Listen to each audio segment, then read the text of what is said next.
Good morning, ladies and gentlemen, and thank you for joining the MPHASIS Q3 FY21 earnings conference call. I am Lizanne, your moderator for the day. We have with us today Mr. Nitin Rakesh, CEO of MPHASIS, and Mr. Manish Duggar, CFO. As a reminder, there is a webcast link in the call invite mail that the MPHASIS management team would be referring to today. The same presentation is also available on the MPHASIS website, that is www.mphasis.com, in the investor section under financial and filing, as well on both the BSE and NSE websites. Request you to please have the presentation handy. All participant lines will be in the listen-only mode, and there will be an opportunity for you to ask questions after the presentation concludes. Should you need assistance during the conference call, please signal the operator by pressing star then 0 on your touchtone phone. Please note that this conference is being recorded. I now hand the conference over to Mr. Shiv. Thank you, and over to you, sir. Thank you, Lizanne. Good morning, everyone, and thank you for joining us on MPHASIS Q3 FY21 results conference call. We have with us today Mr. Nitin Rakesh, CEO, Mr. Manish Duggar, CFO, and Mr. Viju George, Head Investor Relations. Before we begin, I would like to state that some of the statements in today's discussion may be forward-looking in nature and may involve certain risks and uncertainties. A detailed statement in this regard is available on the Q3 FY21 results release that has been sent out to all of you earlier. I now invite Nitin to begin the proceedings of this call. Over to you, Nitin. Thank you, Shiv. Good morning, everyone. Thank you for joining us on the call today. Wishing you all a very healthy, happy, and prosperous 2021. As we enter a new year, much has been said and written about 2020. Much of what is focused on how best to forget a year like it, since it brought tremendous hardship to the global communities, causing millions to suffer, as well as cause economic havoc across economies. We continue to deal with the suffering, and while there is light at the end of the tunnel, thanks to modern medicine and vaccinations, we are still not out of the woods. Enterprises have been laser focused on working through their priorities and have started to look beyond, with a view to leveraging the crisis-led opportunity for transformation. As Lenin once said, sometimes nothing happens for decades, and sometimes decades happen in weeks. That is about the most apt description for the fallout of the pandemic-driven crisis with enterprises across the world. Human cost notwithstanding, several outcomes of the crisis on businesses were a culmination of few underlying trends that already existed in the environment. From smartphone-driven experiences, ever-expanding compute infrastructure, with every device now being a computer, connected devices, and so on. Hence, it is not a surprise that once we went into a remote world, these trends got accelerated, adoption went through the roof, and disruption became rampant. This is a perfect storm that enabled digital vanguards to accelerate their market position as well, spurred many enterprises who were amid this journey to accelerate their transformation roadmaps, as we noted early in the pandemic in one of our quarterly calls. These trends are of tremendous interest to a business like MPHASIS, since we service many enterprises that are in many different stages of this digital transformation. As such, we are also now witnessing many tailwinds tied to their transformation acceleration. With the adoption of digital technology spend remains strong. A recent industry report stated digital adoption is accelerating across industries for both consumers and enterprises. For example, a leading global bank added 5 million new customers on its mobile banking app in one quarter during the pandemic. E-commerce penetration in the US, for instance, increased by nearly 19 percentage points in the first quarter of 2020 compared to 10 percentage points increase in the previous decade. Meanwhile, with increasing focus on remote enablement, companies are also reporting an increase in the digital skilling of their employees and are actively reviewing processes to identify opportunities for automation and digitalization. We believe 2021 will see continued investment by enterprises in digital transformation. If 2020 was all about resilience and continuity of business, 2021 seems to be about clients starting to form and budget for medium to long-term plans around digital transformation. We see opportunity around these trends broadly fitting in 4 buckets: customer engagement using digital channels and design, use of data in driving customer and operational analytics, adoption of infrastructure and application transformation elements using cloud, and finally, investments to transform core business operations. have often talked about technology drives as a competency build-up framework at Mphasis, and the emphasis agile org design of tribes and squads being a true differentiator. The strength of these tribes is not just the expertise in high-demand tech areas, but also in how multiple tribes collaborate to structure and execute on deals.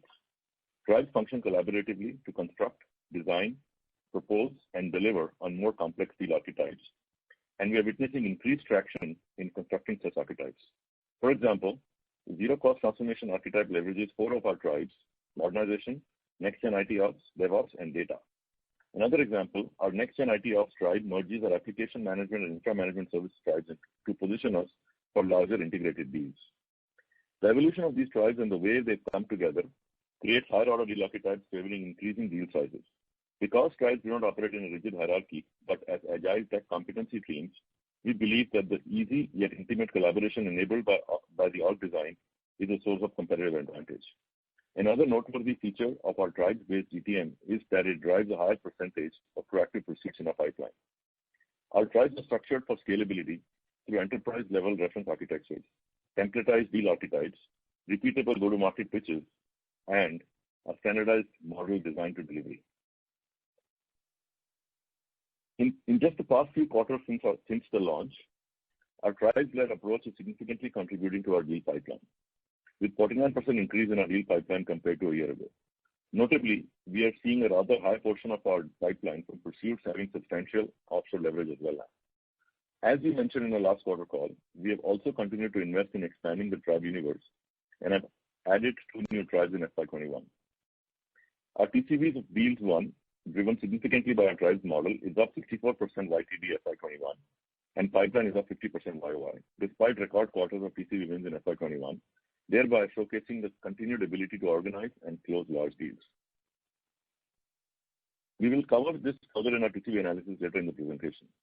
To showcase the large deals won in Q3 21, Specialty Division of Ardona Group, UK's largest independent insurance broker, has signed up Mphasis to transform how they engage with clients, colleagues, carriers, and regulators. With a TCV of over 50 million, the project entails digital transformation, data, automation, and managing back-office operations using Next Ops, Experience, Next-Gen IT Ops, and data tribes. Secondly, a Fortune 500 global consulting professional services firm specializing in risk and insurance services chose Mphasis to modernize their complex legacy platform in the health and voluntary benefits division to reduce total cost of ownership and improve overall customer experience. This is a multi-year large deal that leveraged our modernization, IT ops, and experience tribes as well. One of America's premier financial services company was in their final phase of a multi-year core banking transformation. Mphasis was chosen as a strategic partner for QA and digital interface development as they implement the core banking platform. Moving on to the revenue performance, direct business continues to power our growth, growing 5.1% quarter-over-quarter and 23.7% year-over-year on a reported basis, and 5.3% quarter-over-quarter and 19% year-over-year in constant currency. On 3-quarter YTD basis, direct this grew 22.9% on reported basis and 16.2% in constant currency. The contribution of direct to overall revenue stands at 85%.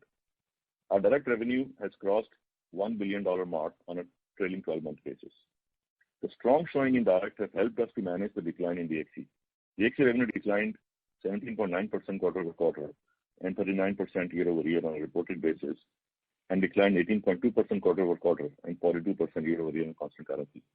DXC contribution to revenue is now further reduced to 13% of revenues in the third quarter. EBIT improved 3.2% quarter-over-quarter and 9.6% year-over-year in Q3.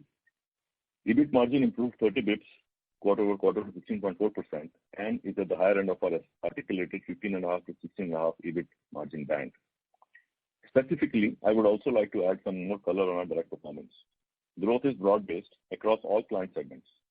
Market share gains and strategic alignment with new spend areas with our top 10 clients have contributed to help growth, reflecting in depth of our relationships. This segment has collectively grown in strong double-digit YOY on a consistent basis. Last quarter, we have referred to our maintaining and winning strategic partner status with several of our key clients post-vendor consolidation. Thus, going forward, we expect continued growth from this segment as vendor consolidation gains start to accrue.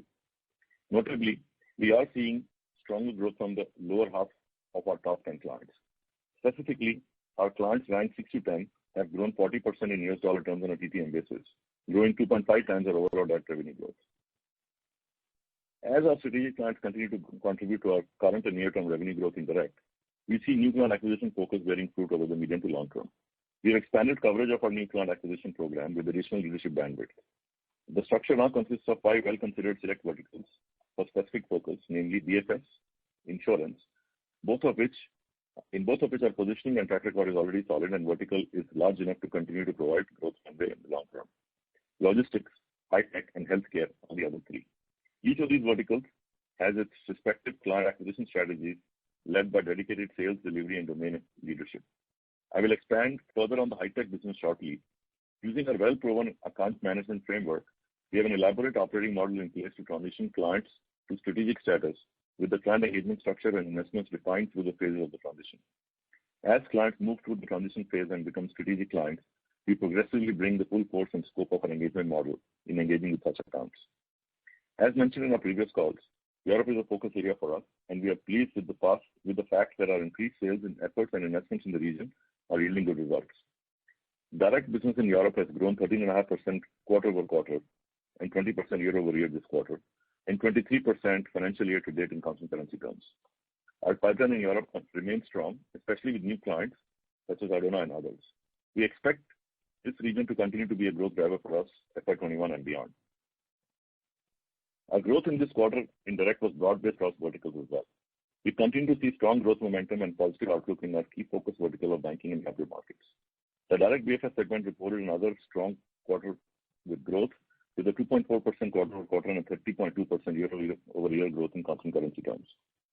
On a YOY basis, we believe this is best-in-class growth in that industry segment and was broad-based across sub-segments of BCM. We continue to enjoy market share gains with our key clients. Sequential growth in BCM is even stronger if we exclude the legacy DR business. Direct insurance vertical grew 7% sequentially in constant currency. We have built a robust TCV and pipeline in this domain, including the large deals in Q3, and expect to convert this into revenue in the coming quarters. Our success at these large deals demonstrates the growing success of our positioning in this vertical and our penetration globally, including the UK. This quarter has also seen sequential growth in the ITCE and logistics and transportation verticals within direct, with the former growing at 56% of a small base based on the growth in the direct high-tech segment. In FY18-19, we embarked on building new growth vectors and invested in industries outside of BFS.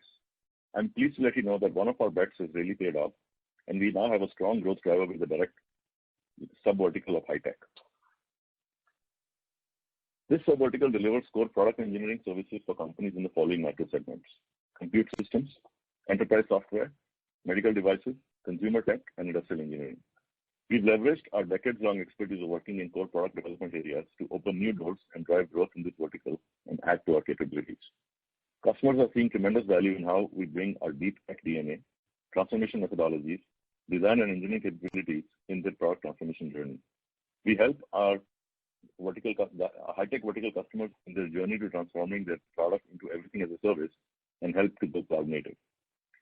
From our conversations, customers are eager to see the interplay of engineering services DNA and deep tech expertise from our next-gen app dev tribe, everything as a platform tribe, cybersecurity, as well as experience.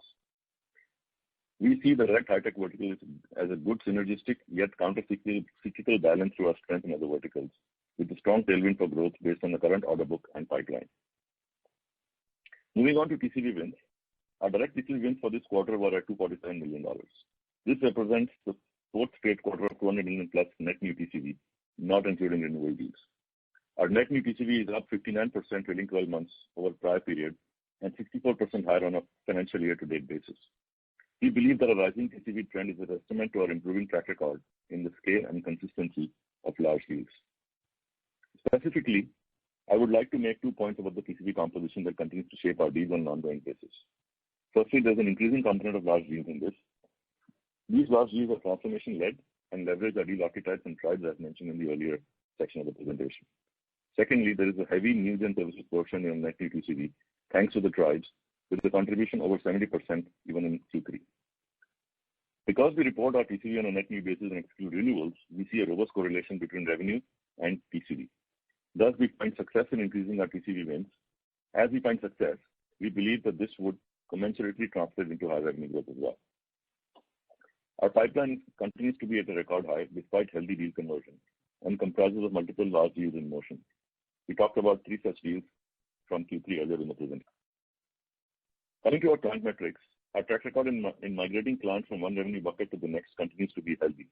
Specifically, our conversion ratio of clients in one revenue tier to the next is 50%. Specifically, slightly more than half of our 10 million plus clients are 20 million plus clients, and the same holds true for our 20 million plus to 15 million plus and so on. We are especially pleased with the strengthening position with several top clients post-vendor consolidation. We continue to believe that our wallet share gains emanate from our competency-driven positioning. In this quarter, we've added 1 new client in the 50 million plus category and 4 new clients in the 5 million plus bucket. On a quarter revenue run rate annualized basis, we now have 4 clients in the $100 million plus bucket in the direct business. The average size of our large deals is also showing an increasing trend. As this chart indicates, the average large deal size on an LTM basis has more than doubled in 2 years. As we mentioned, our large deals are increasingly multi-task, transformation-based, and longer tenured. The growing size reflects this capability evolution as well. Coming to the operating performance, EBIT saw a growth of 3.2% quarter-over-quarter and 9.6% year-over-year. EPS grew 8.7% quarter-over-quarter and 10.7% year-over-year in Q3 to 17.44 rupees. Our growth in direct offers operating leverage, resulting in faster long-term earnings growth, while continuing to provide avenues for further investments. EPS growth profile is consistent with our margin philosophy. Margin is at 16.4% in Q3, in line with the within our stated intent of maintaining operating margins in the 15.5 to 16.5 band as we continue to invest for growth. Notably, we have consciously taken up our investments during the period, reflected in our increased sales and marketing spend as a percentage of our revenues. The revenue growth performance of direct, improving trend of our TCV, profile of our large deal wins, and ability to manage the stability and predictability of our margin profile at lower volatility further underscores the success of this philosophy. Cash generation sustains its healthy trend with a net cash generated at $42 million and DSOs at 62 days. To summarize, I would like to leave you with 4 points. 1, overall revenue growth supported by sustained strength in direct. Direct grew 5.3% sequentially and 19% year-over-year and over 16% YTD in constant currency. Direct growth will continue to be supported by robust TCV that we have added across verticals. Direct performance has definitely helped mitigate the decline in DXC, the contribution of which is now reduced to 13% revenue. 2, multiple KPIs are moving in the right direction. Track record in winning large deals is consistently improving, with $100 million and $200 million deals signed in this fiscal. The nature of our large deals is increasingly transformation-led and long tenure-based. Our growth is getting broad-based while we continue to deliver market share gains with our key clients. Client mining metrics across revenue buckets continue to improve. Our 6 to 10 clients are now growing well above average direct revenue growth. We see strong multi-year growth in Europe as we invest for greater presence here. 3, we are working on building visibility in the DXC channel beyond September 21.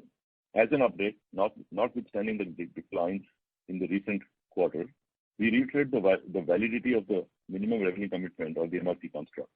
In this quarter, we have signed an agreement to reaffirm our status as a strategic partner with DXC. This status places us well to benefit from vendor consolidation and provide us revenue visibility beyond September 21. We recently won a multi-year $37 million contract, which extends well beyond September 21, and we expect to sign more such deals going ahead, thus building visibility in this channel for the future. Our MRC agreement with DXC has certain fallback provisions in the event of a shortfall in the short run. Finally, investing for growth by using operating leverage, steadfastly operating in our stated target operating band. And in this quarter, as we hit the upper end of the band, our margin philosophy reflects continued investments across the business, funded by increased gross margins. We believe that our margin stability ensures that the revenue growth translates into sustainable EPS and PAT growth and consistently rising free cash flow generation. On that note, I'd like to have the operator open the line for questions. Thank you. Ladies and gentlemen, we will now begin with the question and answer session. Anyone wishing to ask a question may please press star in 1 on your touchtone telephone. If you wish to remove yourself from the question queue, you may press star in 2. Participants are requested to use handsets while asking a question. Ladies and gentlemen, we will wait for a moment while the question queue assembles.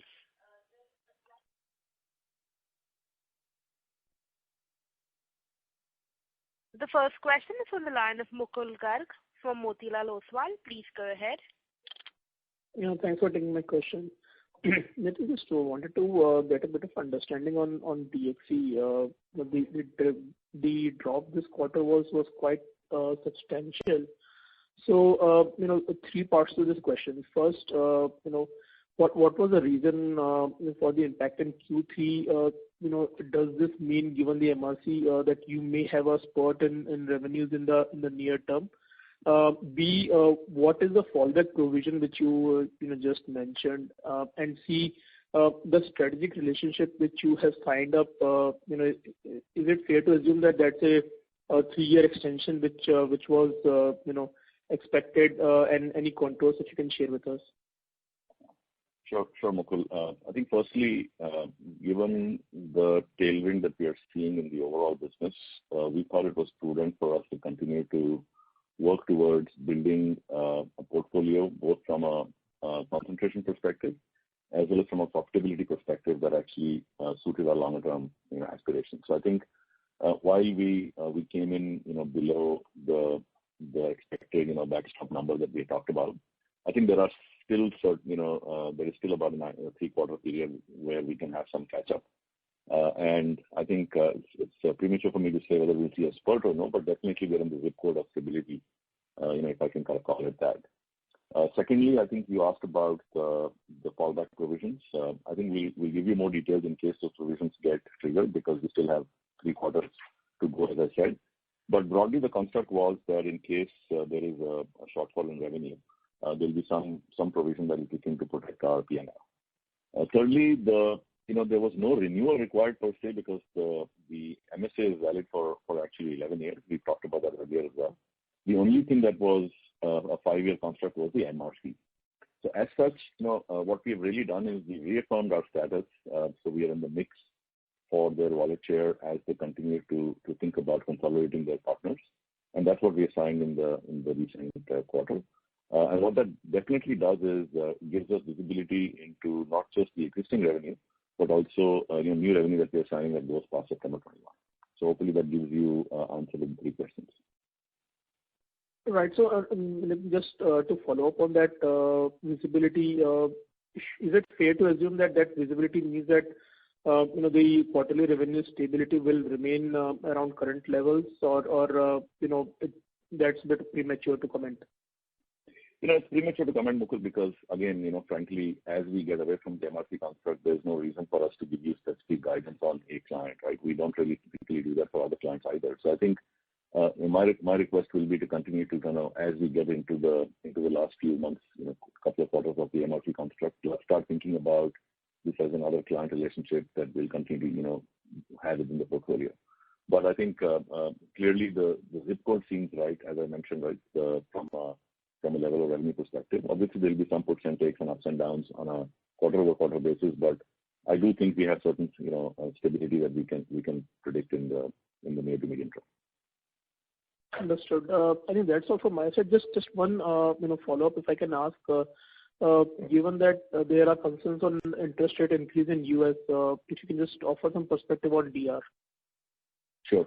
I think, again, DR business saw volume uptick, I would say, in the first half of the year. In the very recent months, we've seen volumes, in a way kind of stabilize and maybe taper off as well. So while we don't think, that there are headwinds per se, but I think we're kind of hitting a level where we can see some sustainability of the volumes. But definitely, this seems to be a neutral environment right now from a volume perspective. So I think the very short term continues to look like it will be stable.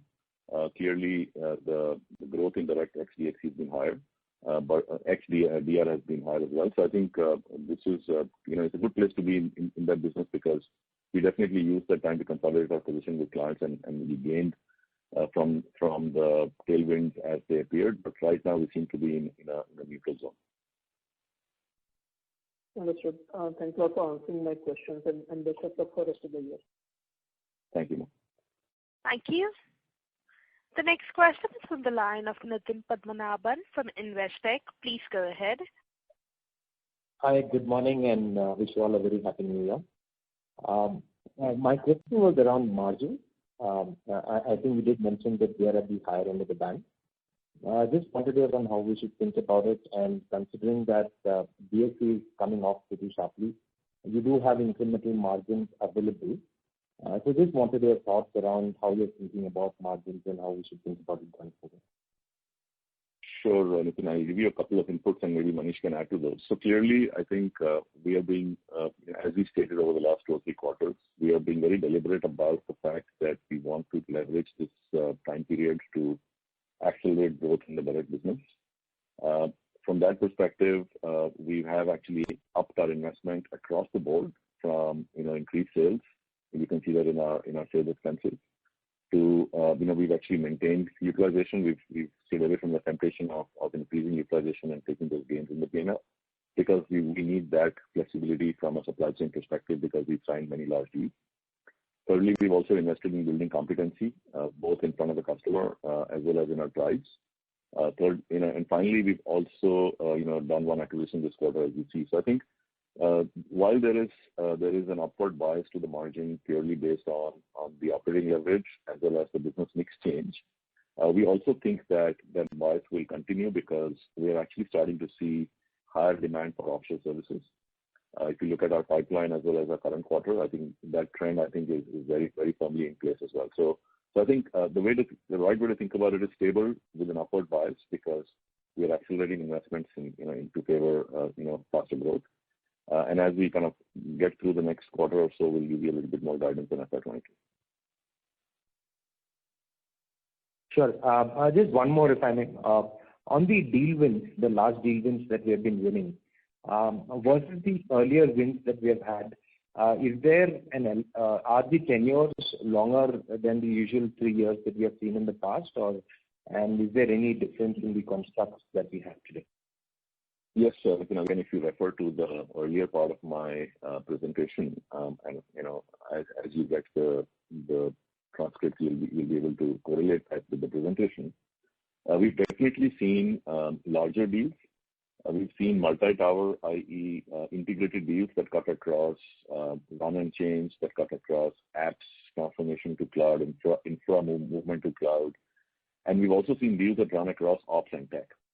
So I think the deal archetypes that I talked about in the initial part of the presentation give you some examples of those 5, 6 different types of deals that are driving large deals, TCV. Tenure is another reason why the deal sizes have gone up as well. I think we are now signing deals even in the zip code of 5 years. In fact, we signed one deal that is actually even 10 years. So I think we'll see more of those as well as we go forward because these transformation programs require some heavy lifting up front, and that's where clients need the most help. And then, of course, they give you the tenure for you to be able to monetize the investment you're making in some of those constructs and the IP assets that they're bringing to the table as well. So I think it's a combination of both. Scope is bigger, bundling of multiple towers and tribes into one, and finally tenure and the nature of work. Sure. Just one clarification, if I may, is it possible to give the average tenure on the wins that we have had? Because it really helps on the correlation to revenue.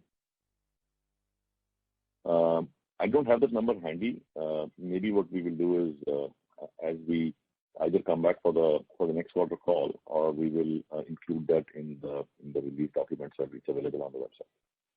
So that's very helpful. Thank you so much. Because we've given you the average size this quarter. I think that is another new information that we haven't shared with you before. If you look at slide 10 of the presentation, we are showing you the average size as it has changed the last 3 years.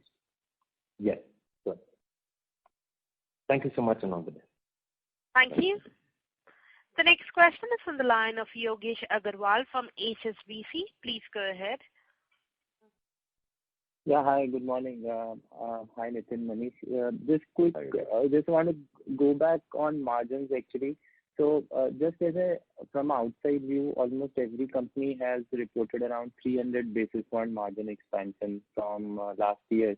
So you are saying all that is invested back and it's quite deliberate And therefore, going forward, as your travel, other costs normalize, will you be able to bring that investment down again to keep the margins stable? Sure. Manish, you want to take the structural versus short-term investments? Yes, absolutely. So Yogesh, if you look at the reported numbers, some bit of expansion has been reflected in our numbers as well, whether it is in gross margin or at an EBIT level.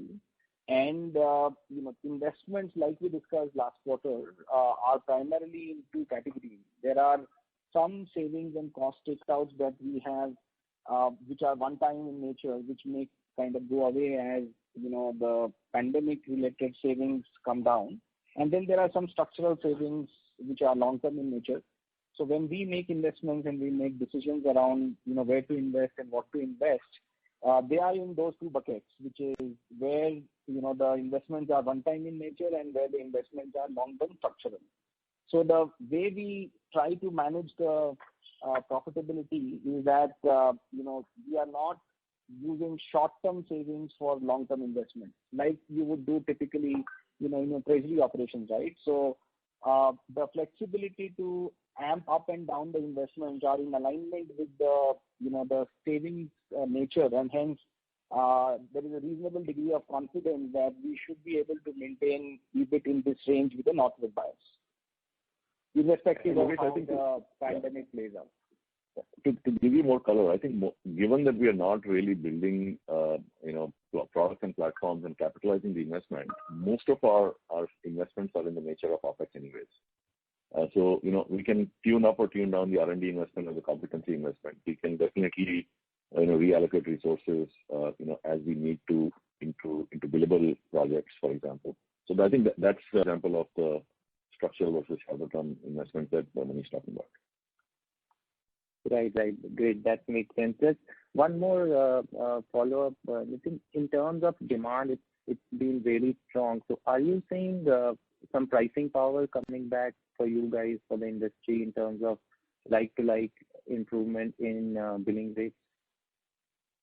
Yeah, I think so. I'll tell you about us, Yogesh. I mean, it's a little bit harder for us to talk at an industry level per se, but I think we went through a phase in the, I would say, middle part of the last calendar year where, because of uncertainty, there was discretionary spend cuts and some pressure. But I think I would say over the last couple of quarters, the focus for clients has been more around finding the right partner for really leveraging what they need done from a transformation standpoint. So, and given that 80+% of our business actually is originated proactively, we are not really at this point in time, seeing significant pricing pressure.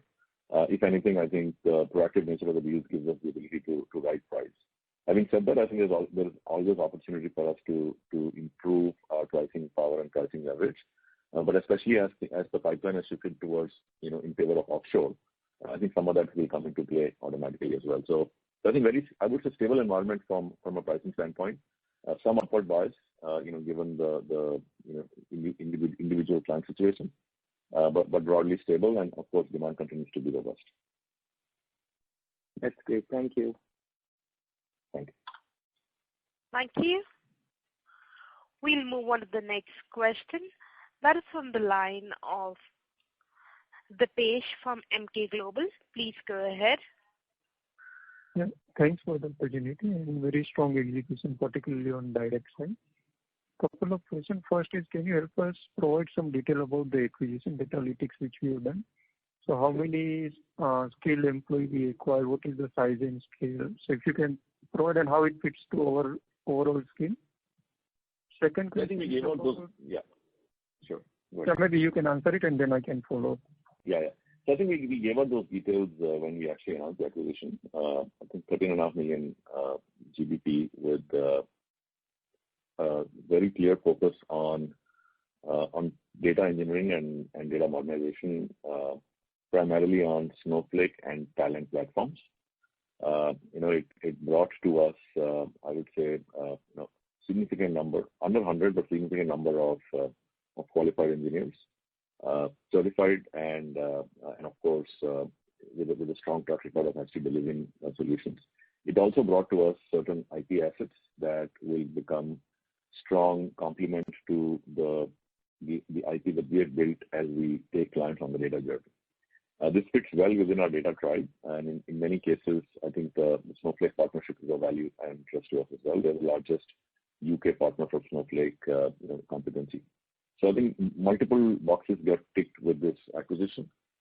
We are right now in the early phases of integration, but so far everything's going well, and we continue to expand the set of offerings to both our clients as well as take on reverse the process with clients we acquired with them as well.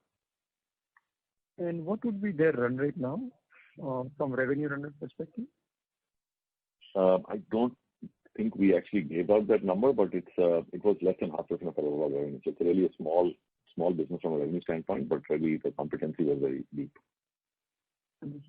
Second question is about, do we have any change in hedging policy? Because our business is showing significant traction, but if I look outstanding hedging, it is down. So if you can provide whether any changes and how one should understand it. So I can take that within.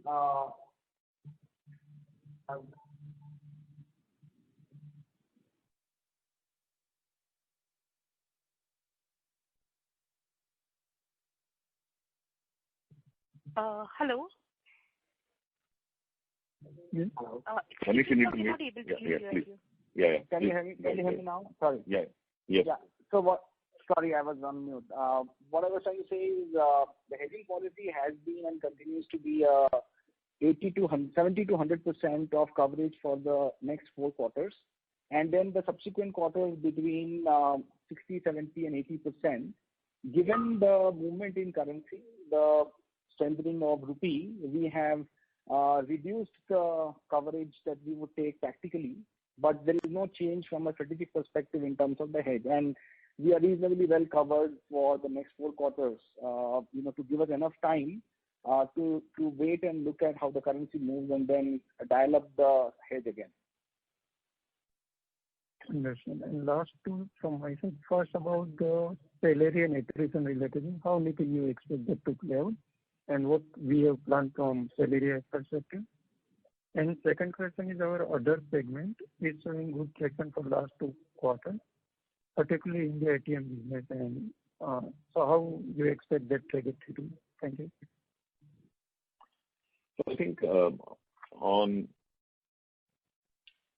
wage hikes, I think we talked about it over the last 3 or 4 quarters. We moved away from annual hikes, and we linked the wage hikes to our Talent Next program and upskilling. Right? So as employees continue to go up the value chain with their skills, we continue to kind of affect changes in both increments and promotions. So I think that's been a very consistent process. It doesn't bunch up everything for one period or 1 quarter, but effectively smoothens it out as well as drives the right upskilling behavior as well. So we've been consistently doing that, and we've been doing that through the last 3 quarters of this quarter as well, and this year as well, and we'll continue to do it over the remainder of the financial year. On attrition, I think so far nothing to call out. It's been fairly stable. Of course, as demand picks up, we do expect that we'll have to continue to watch very closely. The person you are speaking with has put your call on hold. I don't know what happened there, guys. So, anyways, I think so at this point in time, nothing to call out on that front either. Sorry, can you repeat your last question, please? Other segment is showing some uptick on last 2 quarters. So India ATM business, if you can provide some perspective. Yeah, I think it's direct others is really to us it's a business that will stay on the balance sheet, but not really focused on it because it's kind of in a way goes up and down with the volumes. Nothing specifically to call out on that segment, honestly, because it's not a strategic business for us. Thank you. Thank you. The next question is from the line of Manik Taneja from JM Financial. Please go ahead.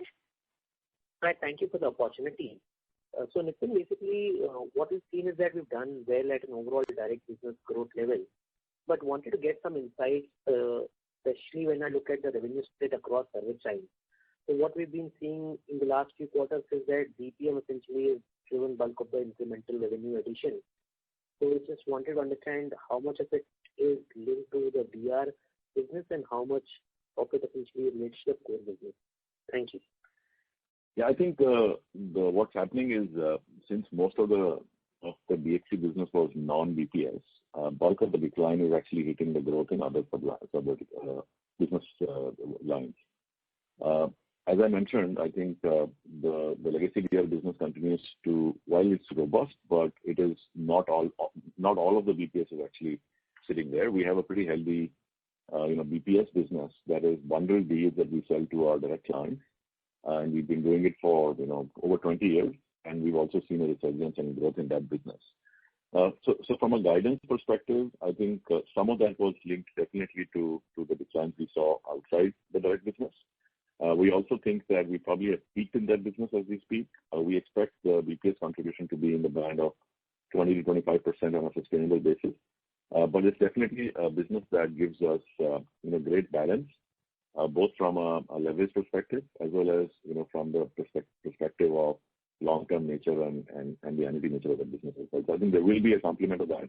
But we probably have peaked in that given just the dynamics of the customer concentration that we just went through. Sure. And if I may chip in with one more, just wanted to get your thoughts on the possibility of capability-based pricing emerging for the Indian techs as the customers essentially get much more focused or much more acceptable of work from anywhere, and the typical location-based pricing essentially, the construct around the location-based pricing essentially reduces. So just wanted to get your thoughts here. Yeah, again, I think early days, all said and done, at least in the US and in Europe, we are still in an abnormal situation with the lockdown. So I think as we recover and we arrive at a long-term mix of remote and on-prem, we'll probably get a better sense. But let me assure you, this is a very sophisticated market from a buyer perspective, and there wouldn't be any arbitrage left because if clients give you the flexibility to pay for skill and work remote, there'll definitely be some put and take that will come into play as we go through these negotiations. I think the thing that we are definitely seeing though is there's willingness on the client side to look at outcome-based deals, even on non-run. They're not just willing to, they're not just looking at contracting for T&M, but they're happy to contract for pods or capacity or constructs that align certain outcomes. So I think that willingness is definitely improved as clients have looked at partnering with providers that can actually accelerate that movement and align their incentives to the right outcome. Sure. Thank you and all the best for the future. Thank you. Thank you. We'll move on to the next question. That is from the line of Harish Kumar, an investor. Please go ahead.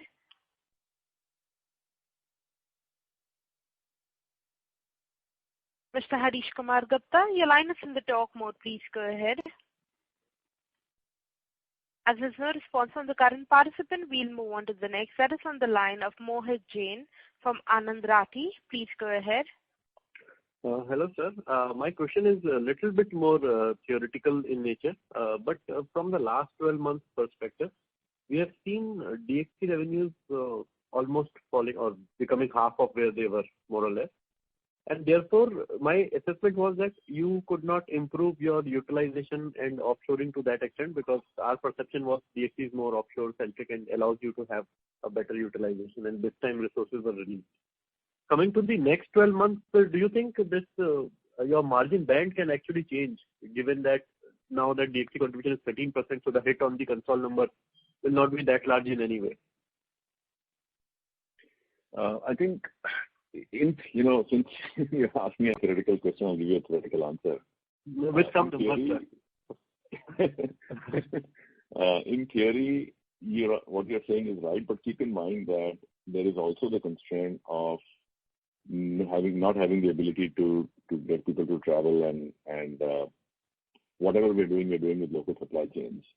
But having said that, I don't think the utilization number was dependent only on one business because we definitely have growth in other side of the business that can consume part of that release of people who come on the bench. So I think it's more to do with our visibility and view on what we need to do to convert sold TCV to revenue the fastest. And that's why if you see the last 2 quarters, our execution on that has been really, really robust because we really wanted to monetize from the point we sell the TCV, we should very, very quickly be able to convert that to revenue. And that's why we maintained utilization in that band of 80% because that's the flexibility we need right now, especially given the supply chain constraints of travel. So we've had to maintain local, in many cases, even hyper-local, sets of people because we knew that we're going to ramp up those folks as we go forward. So I think that's what's more driving the utilization versus just the decline. Coming to your question about, if not that we are getting back into, is it? It doesn't mean that we won't get back into it, but I think we will. There are multiple variables that go into the utilization number. Forecasted demand, pipeline, your current bench, your ratio of freshers versus the rest of the pyramid, and finally, your expectation for growth going forward as well. So I think it can definitely go back higher, and that's the flexibility that Manish was talking about in making those decisions on an operating level basis. Actually almost every month we make decisions on how we should, whether we should amp up the hiring, amp down the hiring, increase the utilization. So those are calls that are made by the operating teams on a monthly, almost on a daily basis actually. Going back to your question about the margin band, I think it's a little early for us to say. Sorry to interrupt. In the context of offshoring likely to go up, as you mentioned in the opening remarks. Yes. So, sorry. In that context, utilization, actually our onshore utilization anyway is very high, so there is very little flexibility with onshore. Most of the utilization really happens offshore. No, the offshore proportion of work, the offshore delivery will have positive, but yes. Offshore delivery will have a positive bias on the margin, not on the utilization. Right. So no. Utilization, I got my answer. I was referring to your margin band because offshoring is the second factor which can benefit next year. Yes, I was coming to margin. If you let me get there. No, we already said that there is an upward bias to the margin even in the current band. And the reasons for those are multiple, including offshoring. It's not just the only reason. So I think from that perspective, there is definitely an upward trajectory on the bias. As we get to FY22, we'll give you a new band that we can guide towards. Perfect, sir. Thank you. That answers it. Thank you. Thank you. The next question is from the line of Abhishek Shindadkar from Elara Capital. Please go ahead. Hi, thanks for the opportunity and congrats on a great execution. Nitin, just wanted to understand, little deeper on your comments on digital banking. So do you believe that, the uptick in BFS could surprise positively in CY21? And from a perspective that this is more an increase in pie versus, repurposing of spends from one bucket to another? Your perspective would be helpful. Thank you. I think that's a very astute question because definitely this is a share, this is an increase in the pie because we are now actually going after segments that expand the universe in which we played, primarily led with tech. So if our next top strive is a culmination of enterprise automation combined with things like, process optimization as well as workflow. So I think as you start thinking about applying technology to a broader set, especially with AI, ML, and enterprise automation capabilities, we have definitely seen bundling of, new shares of wallet. And I think I mentioned this in my remarks as well, that as we looked at even our top 10 clients, we've opened up new pockets of spend that we were not really focused on or targeting earlier, and neither was some of our peer groups. So I think the reason I said that we probably will operate, in a band where BPS growth will continue, but it'll probably stabilize from a share perspective, is because we do expect that as some of the other headwinds, go behind us, we will kind of catch up in growth with the apps and IMS business as well. And, if I can just add a follow-up, nothing specific to you, but, from the commentary that we have heard until now, it seems that, market share gain is a broad commentary. Can you help us understand, who are the losers in this space, without kind of articulating any specific names, but, who's kind of losing in this entire game? Thank you. It's hard to tell you who without taking the names, but I honestly clearly can't take the names either. But I'll give you a broad thematic construct that started many years ago. Actually, it's a very strong validation of the business model that our industry, especially India-centric providers, have built up. I think the value migration away from global majors to India-centric providers started in 2000, 2001 timeframe and actually continues to date. So there's definitely, movement of wallet share towards this segment. And within this segment, of course, there is differentiation because, there are size players, there are specialized, capability players, there are players who combine both those competencies with a high impact ability to scale where needed. That's where we believe we fit in. So I think this broad value migration towards this India-centric provider continues to date. And of course, it's not hard to see, where that migration is coming from. I think there are a number of firms in our industry that obviously have not seen the level of growth that our industry has seen, in terms of the India-centric providers as well. So I think that's also a very broad construct. Also, keep in mind, at least from our perspective, we run a very tight portfolio of clients. We're not, spread out very thin. So from the standpoint of, our top 30 clients really matter to us, and of course we have a number of other clients and the hunting business as well. But I think, everybody obviously cannot win in the same customer, but the market is big enough for at least at an industry level for many players to win because there are other players that we don't compete against. Thank you. That really helps. Thank you. And best wishes for the next year. Thank you. Thank you. The next question is on the line of Harshil Shetia from AUM Fund Advisors. Please go ahead. So can you say that we can deliver a double-digit growth in CC terms for CY21? Again, we don't run the business calendar year basis. We're still in the first quarter of FY21. So I think, as I mentioned, as we get into FY22, we'll give you a little bit more color on how that is likely to pan out. Except that I leave you with 2 or 3 things to think about. Given that we provide net new TCV wins, which means we don't include renewals, we've given you the correlation between TCV wins and revenue growth. So TCV wins is the biggest lead indicator for sustainability of revenue growth. Second, we've also talked about the health of the pipeline and the fact that we are still sitting at a record pipeline, which happens to be 50% higher than the pipeline that we had a year ago. So I think those are 2 leading indicators that should give you a sense on the longevity and the sustainability of revenue growth. Yes, sir. Absolutely, our pipeline deal wins have been fabulous since the past 3 quarters. So congratulations on that. But looking at the pipeline wins, I definitely feel that we can deliver. Excluding the DXC revenues, I think from this quarter itself, we are up by around 28% if I'm not wrong. Yeah, I think the direct business this quarter delivered 19% growth YOY. So I think that's an acceleration from the previous 2 quarters as well. Just on a financial year to date basis, we are growing that business over 16%. So I think that and it's all organic. So that should give you a sense of the serious acceleration that can come through with pipeline expansion and TCV wins. Okay, sir. Thank you.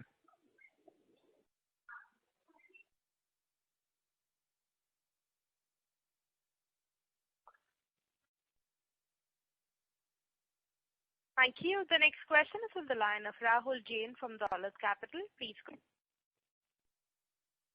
Yeah, hi.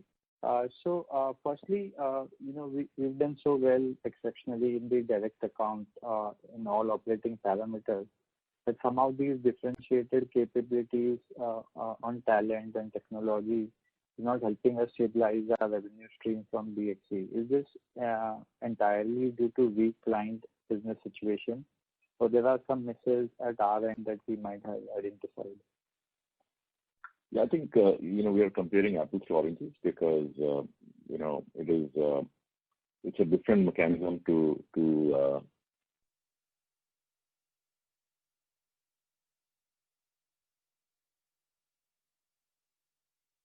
Ladies and gentlemen, the line for the speaker has got disconnected. Please stay connected while we reconnect the speaker.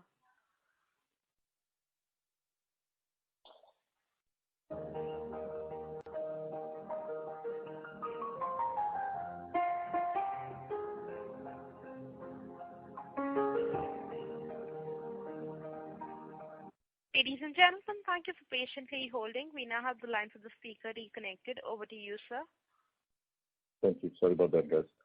So I think, as I was mentioning, there are different dynamics in different channels. I don't think it's a straight correlation between what works in one will work in the other.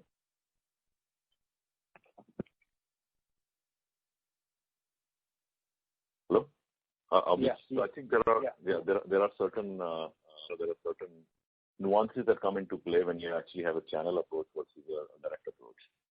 And I think that's probably a bigger reason. And of course, keeping in mind the reality of those nuances and the fact that we made certain conscious calls on how we want to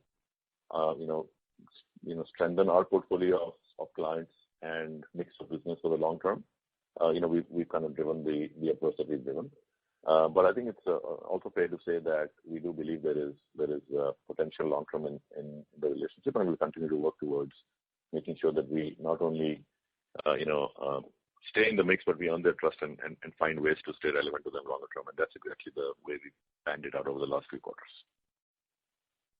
Right. And secondly, from the historical cost, that we are saving, probably, what all these costs are probably sustainable beyond, better pandemic, post-pandemic kind of a environment on specific factors like, deal pursuit travels, offshore leverage, both in terms of better productivity in offshore and delivery cost and, on-site factors.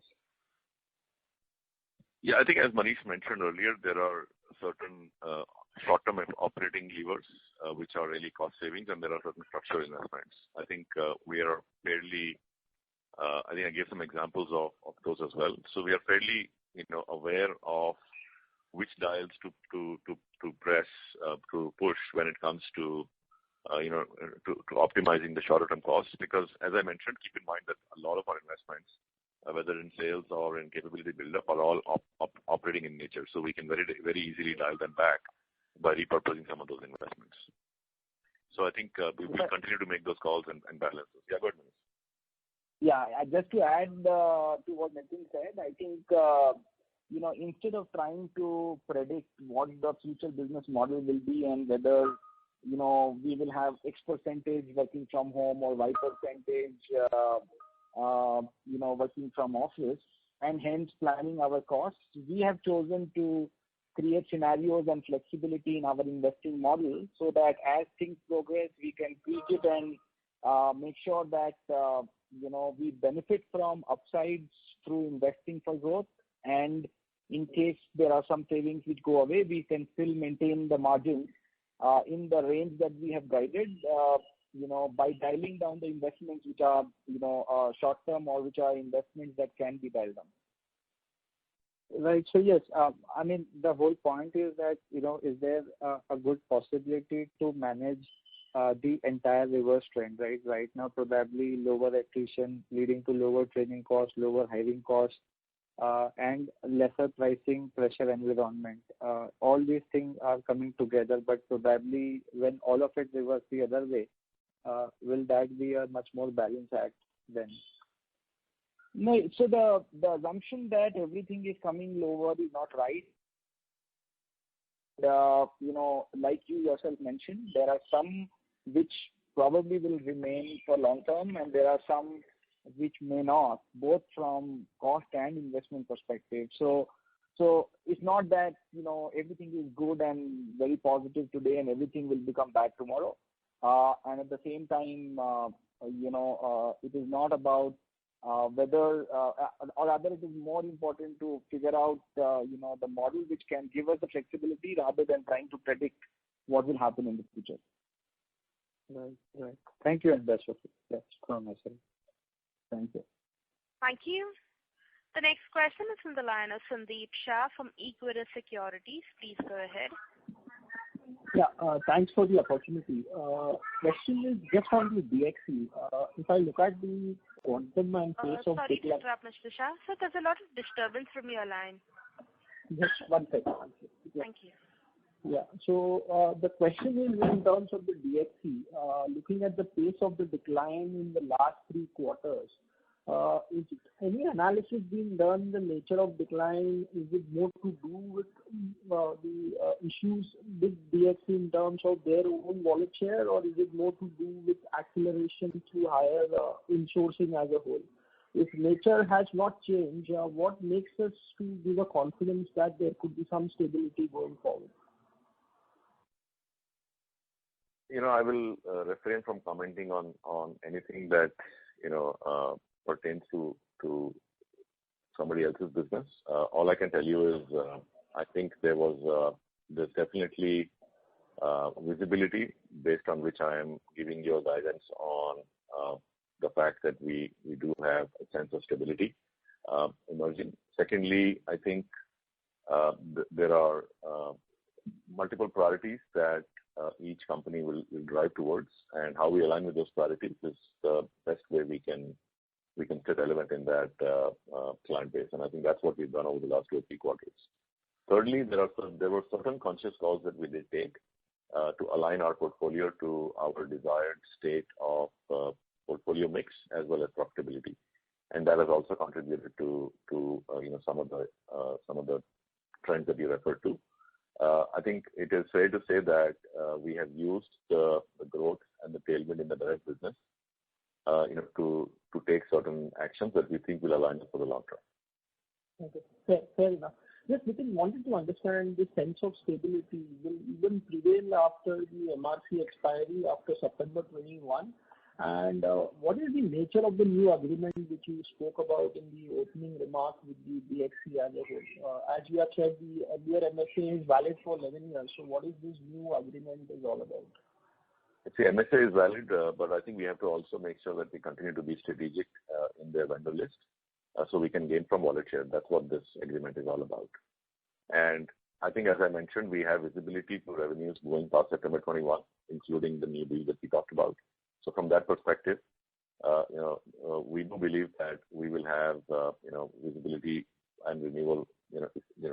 As deals continue to come up for renewal, we do believe there is visibility going past September 21. Beyond that, I think as we get closer to the time frame, we'll continue to give you added visibility. And again, I will just summarize by saying the reason I'm talking about emerging stability and the fact that we do have certain actions that have initiated from our end, and of course in partnership, we are kind of referring to the current status of our outlook. Okay, fair enough. Just last 2 questions. You earlier alluded that more growth in the BPO versus consistent decline in the application is more to link with the DXC decline. Is it the right way of looking at it? And second, just on partially, yes. Both there is growth in integrated deals that is driving the BPS growth, and of course the declines have offset the other growth. Okay. And Nitin, just some color in terms of digital risk. What percentage of the business would have now become non-correlated with the interest rate movement? Is it still very low percentage, or it has now gone to almost a half in terms of sensitivity to interest rate may not be that big for the business as a whole? Yeah, I think I'll refrain from giving you further breakup. All I can tell you is that we do believe that we've created a pretty significant diversification in that business across multiple service lines. And we've actually, if anything, we've used the last 3 or 4 quarters to add those service lines to our mix as well. And we do believe that we do have a fairly good idea of how do we blend countercyclical businesses in the area. Okay, thanks and all the best. Thank you. The next question is on the line of Ashwin Mehta from Ambit Capital. Please go ahead. Yeah, hi. Thanks for the opportunity. Nitin, you initially in your remarks mentioned about the new client acquisition strategy. Would be good to hear from you in terms of what are we exactly doing to say expand upon the performance that we've seen, which has been very strong in the top 10 accounts for us, to say the next 20 or next 40 accounts, and in particular anything that we've kind of put in place to kind of get that part of the business going. Well, so Ashwin, firstly, if you look at the revenue performance chart, that we presented, we are not saying that the new client business is not growing. It's actually, if anything, it has grown 60% CAGR, of course, from a small base in the last 3 years. What we are really saying is that since we've opened a number of these new logos and we are now, transitioning them into, we have a well-defined framework. I talked about that, which kind of takes an account to multiple stages, so we can actually start calling it a strategic account. That requires investment. That requires investment in both account coverage, solutioning and architecture, folks, as well as, of course, delivery leadership. So I think some of the investment that I was referring to goes in there, but we've also expanded just pure sales coverage because we think that we need to do justice to these accounts that we've opened. We need to actually make those investments across those 4 or 5 subdomains of verticals that I talked about. So I think it's a well thought through, multi-stage process to take an account. And by the way, the fact that we're talking about growth in top 10 accounts also means that these are not the same 10 accounts that we had 5 years ago or 3 years ago, because as accounts grow, they get into the top 10. And so I think that itself is a testimony to the fact that we've actually opened and created new growth drivers, both from a vertical perspective and from an account perspective. I think we gave you an example of the high-tech sub-vertical, which which is a great testimony to how we've created these new growth drivers. And of course, there will be clients in that sub-vertical that will now show up in our top 10 too. So I think I don't want to leave you with the perception that it's the same set of 10 accounts. I think it's a much broader group of accounts that we are now seeing growth from. Of course, the top 10 names will depend on the TTM performance of those accounts. But we have added new drivers of growth, both from a new client perspective as well as from a new geography perspective. Okay, thanks. And just one more question. How are we thinking on payouts beyond our stated band of 50% of profitability, given that we are running at cash of almost 365 million? And our acquisitions have been largely capability-based, tuck-in acquisitions with smaller outgoes. Yeah, I think at this point there's nothing to call out on that, Ashwin. As the board deliberates on use of cash, we'll definitely update you. I think we took a call earlier in the year, given the pandemic situation, that we will keep cash on the balance sheet, given the uncertainty and the potential opportunities that would have come up for use of cash. But at this point in time, nothing else to call out. Okay. Thanks, Nitin, and all the best. Thank you. Thank you. Ladies and gentlemen, that was our last question. I now hand the conference over to Mr. Nitin Rakesh for his closing comments. Thank you all for joining us today. As you're aware, we've been relentlessly preparing and investing for multiple transformation programs. And our customer obsession and, creating customer-for-life relationships never failed. Clients appreciate our deep tech mindset, solution skills, transformation approach, and above all, a client-centric org design that provides nimbleness and flexibility. That's the reason we've been able to consolidate our position with many top clients. I thank you for staying invested in Mphasis, and we'll see you again on the next quarter call. Thank you. Ladies and gentlemen, on behalf of Mphasis Limited, that concludes this conference. Thank you for joining us, and you may disconnect your lines. Thank you.